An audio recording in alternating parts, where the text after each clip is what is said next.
But Savarkar ಅವರನ್ನ ಹೇಡಿ ಅನ್ನೋದಕ್ಕೆ, ಬ್ರಿಟಿಷರ ಬೂಟು ನೆಕ್ಕಿದ ನಾಯಿ ಅಂತ ಹೇಳೋದಕ್ಕೆ ಒಂದೇ ಒಂದು ಕಾರಣ. ಆ ಕಾರಣ ಏನು ಅಂದ್ರೆ, ಸಾವರ್ಕರ್ ಅವರು ನನ್ನನ್ನ ಬಿಡುಗಡೆ ಮಾಡಿ ಅಂತ ಹೇಳಿ ಬ್ರಿಟಿಷರಿಗೆ ಬರೆದಂತಹ ಕ್ಷಮಾಪಣೆ ಪತ್ರ. That means mercy letter. ಆ ಮರ್ಸಿ ಲೆಟರ್ಗಳನ್ನ ಮುಂದಿಟ್ಟುಕೊಂಡು ಇವತ್ತು ಒಂದಿಷ್ಟು ಎಡಬಿಡಂಗಿಗಳು, ಇವತ್ತು ಒಂದಿಷ್ಟು ಸ್ವಾತಂತ್ರ್ಯ ಹೋರಾಟಗಾರರನ್ನ ವಿರೋಧ ಮಾಡುವಂತಹ ಸಂಘಟನೆಕಾರರು ಸಾವರ್ಕರ್ ಅವರನ್ನ ವಿರೋಧ ಮಾಡ್ತಾ ಇದ್ದಾರೆ. ಅಂದ್ರೆ ಯಾರ್ರೀ ದೇಶಭಕ್ತ? ಸಾವರ್ಕರ್ ಹೆಂಗ್ ದೇಶಭಕ್ತ ಆಗ್ತಾನೆ? ಸಾವರ್ಕರ್ ಹೆಂಗ್ರಿ ವೀರ ಆಗ್ತಾನೆ? ಬ್ರಿಟಿಷರಿಗೆ ಲೆಟರ್ ಬೇರೆ ಬರೆದು ಬಿಟ್ಟಿದ್ದಾನೆ ಸಾವರ್ಕರ್, ನನ್ನನ್ನು ಬಿಟ್ಬಿಡಿ, ನಿಮ್ಮನ್ನು ಬೇಡ್ಕೋತೀನಿ, ಐ ವಿಲ್ ಬೆಗ್ ಯು ಅಂತೆಲ್ಲ ಬರೆದಿದ್ದಾರೆ. ಹೆಂಗ್ರಿ ಸಾವರ್ಕರ್ ವೀರ ಆಗಕ್ಕೆ ಸಾಧ್ಯ ಅಂತ ಹೇಳಿ ಅವರ ಪ್ರತಿಪಾದನೆ.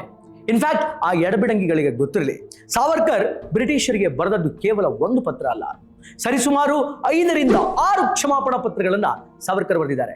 ಇದು ನಿಮಗೆ ಗೊತ್ತಿರಲಿಕ್ಕಿಲ್ಲ. ಇಷ್ಟು ದಿನ ಸಾವರ್ಕರ್ ಒಂದೇ ಒಂದು ಕ್ಷಮಾಪಣೆ ಪತ್ರವನ್ನ ಬ್ರಿಟಿಷರಿಗೆ ಬರೆದಿದ್ದಾರೆ ಅಂತ ನೀವು ಭಾವಿಸಿದ್ರೆ ಇಟ್ಸ್ ಆಬ್ಸಲ್ಯೂಟ್ಲಿ ರಾಂಗ್. ಸಾವರ್ಕರ್ ಒಟ್ಟಾರೆಯಾಗಿ ಬ್ರಿಟಿಷರಿಗೆ ಬರೆದಿದ್ದು 5 ರಿಂದ 6 ಕ್ಷಮಾಪಣೆ ಪತ್ರಗಳು. 1911ರಲ್ಲಿ, 1913ರಲ್ಲಿ, 1914ರಲ್ಲಿ, 1916ರಲ್ಲಿ, ಇನ್ನು 1920ರಲ್ಲಿ ಒಟ್ಟು ಸಾವರ್ಕರ್ ಅವರು 5 ಕ್ಷಮಾಪಣೆ ಪತ್ರಗಳನ್ನ, 5 ರಿಂದ 6 ಕ್ಷಮಾಪಣೆ ಪತ್ರಗಳನ್ನ ಬ್ರಿಟಿಷರಿಗೆ ಬರೆದು ಕೊಡ್ತಾರೆ. ಇನ್ಫ್ಯಾಕ್ಟ್ ಆ ಕ್ಷಮಾಪಣಾ ಪತ್ರವನ್ನ ನೋಡಿದಂತಹ ಬ್ರಿಟಿಷಿನ ಮೇಲ್ ಅಧಿಕಾರಿಗಳು ಒಂದ್ಸಲ ಸಾವರ್ಕರ್ ಜೊತೆ ಕನ್ವರ್ಸೇಷನ್ ಮಾಡೋಣ, ಒಂದ್ಸಲ we have to interact with them, ಆತನ ಜೊತೆ ಒಂದ್ಸಲ ಮಾತಾಡ್ಕೊಳ್ಳೋಣ, ಆತನ ಉದ್ದೇಶ ಏನು ಅಂತ ತಿಳ್ಕೊಳ್ಳೋಣ ಅನ್ನುವಂತಹ ನಿಟ್ಟಿನಿಂದ ಒಬ್ಬ ಬ್ರಿಟಿಷ್ ಅಧಿಕಾರಿ ಸಾವರ್ಕರ್ ಇರುವಂತಹ ಅಂಡಮಾನ್ ನಿಕೋಬಾರ್ ಸೆಲ್ಯುಲಾರ್ ಜೈಲಿಗೆ ಬರ್ತಾರೆ. ಬಂದು ಸಾವರ್ಕರ್ ಅವರ ಫೇಸ್ ಟು ಫೇಸ್ ಕೂತ್ಕೊಳ್ತಾರೆ. ಫೇಸ್ ಟು ಫೇಸ್ ಕೂತ್ಕೊಂಡು ಸಾವರ್ಕರ್ ಜೊತೆ ಚರ್ಚೆ ಮಾಡಲು ಆರಂಭ ಮಾಡಿದಂತಹ ಬ್ರಿಟಿಷ್ ಅಂಬಾಸಿಡರ್ ಒಂದು ಕನ್ಕ್ಲೂಷನ್ಗೆ ಬರ್ತಾನೆ. ಏನ ಕನ್ಕ್ಲೂಷನ್ ಅಂತಂದ್ರೆ, ಸಾವರ್ಕರ್ ಜೊತೆ ಮಾತನಾಡಿದ ನಂತರ ಆ ಬ್ರಿಟಿಷ್ ಅಧಿಕಾರಿ ತನ್ನ ಮೇಲ್ ಅಧಿಕಾರಿಗಳಿಗೆ ಒಂದು ಪತ್ರ ಬರೀತಾರೆ. ಏನು ಅಂತ, ಯಾವುದೇ ಕಾರಣಕ್ಕೂ ಈ ವಿನಾಯಕ ದಾಮೋದರ ಸಾವರ್ಕರ್ ಅನ್ನುವಂತಹ ವ್ಯಕ್ತಿಯನ್ನ ಜೈಲಿನಿಂದ ಆಚೆ ಕಳಿಸಬಾರ್ದು, ಆತ ಈ ಜೈಲಲ್ಲೇ ನರಳಿ ನರಳಿ ಸಾಯ್ಬೇಕು.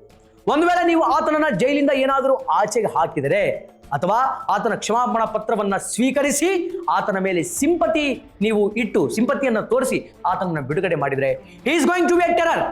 ಮುಂದೆ ದೊಡ್ಡ ಪ್ರಮಾಣದಲ್ಲಿ ಸ್ವಾತಂತ್ರ್ಯ ಸಂಗ್ರಾಮವನ್ನು ಮಾಡ್ತಾನೆ, ಆತನ ಪ್ಲಾನ್ ಬಹಳ ದೊಡ್ಡದಿದೆ ಅಂತ ತನ್ನ ಮೇಲಧಿಕಾರಿಗಳಿಗೆ ಆತ ಪತ್ರ ಬರೀತಾನೆ. ಹೌದು, ಆ ಬ್ರಿಟಿಷ್ ಅಧಿಕಾರಿ ಸಾವರ್ಕರ್ ಜೊತೆ ಮಾತನಾಡಿದ ಮೇಲೆ ಆತನಿಗೆ ಒಂದು ಅನುಭವ ಉಂಟಾಗುತ್ತೆ. ಯಾಕೆಂತಂದ್ರೆ ಆತ ಅಷ್ಟೊತ್ತು ಸಾವರ್ಕರ್ ಜೊತೆ ಮಾತಾಡ್ತಾರಲ್ಲ, ಆಗ ಸಾವರ್ಕರ್ ಅವರ ಕಣ್ಣಲ್ಲಿ ಎಳ್ಳು ಕಾಳಷ್ಟು ಭಯ ಇರಲಿಲ್ಲ, ಮನಸ್ಸಿನಲ್ಲಿ ಆತಂಕ ಇರಲಿಲ್ಲ, ಜೈಲಲ್ಲಿ ಇದ್ದೀನಿ ಅನ್ನುವಂತಹ ಪ್ರಾಯಶ್ಚಿತವೂ ಇರಲಿಲ್ಲ. ಅವರ ಕಣ್ಣಲ್ಲಿ ಕಾಣ್ತಾ ಇದ್ದಿದ್ದು ಕೇವಲ ದೇಶಭಕ್ತಿ ಮಾತ್ರ. ಹೇಗಾದರೂ ಮಾಡಿ ಹೊರಗಡೆ ಬಂದು ಮತ್ತೆ ಸ್ವಾತಂತ್ರ್ಯ ಸಂಗ್ರಾಮವನ್ನ ಪ್ರಾರಂಭ ಮಾಡಬೇಕು, ಸ್ವಾತಂತ್ರ್ಯದ ಕಿಚ್ಚನ್ನ ಎಲ್ಲೆಡೆ ಹಚ್ಚಬೇಕು ಅನ್ನುವಂತಹ ಕ್ರಾಂತಿಕಾರಿ ಚಿಂತನೆ ಮಾತ್ರ ಸಾವರ್ಕರ್ ಕಣ್ಣಲ್ಲಿ ಕಾಣ್ತಾ ಇತ್ತು. ಇದು ಆ ಬ್ರಿಟಿಷ್ ಅಧಿಕಾರಿಗೆ ಗೊತ್ತಾಯ್ತೇ ವಿನಃ ನಮ್ಮ ದೇಶದ ಎಡಬಿಡಂಗಿಗಳಿಗೆ ಗೊತ್ತಾಗದೇ ಇರೋದು ವಿಷಾದನೀಯ ಸಂಗತಿ.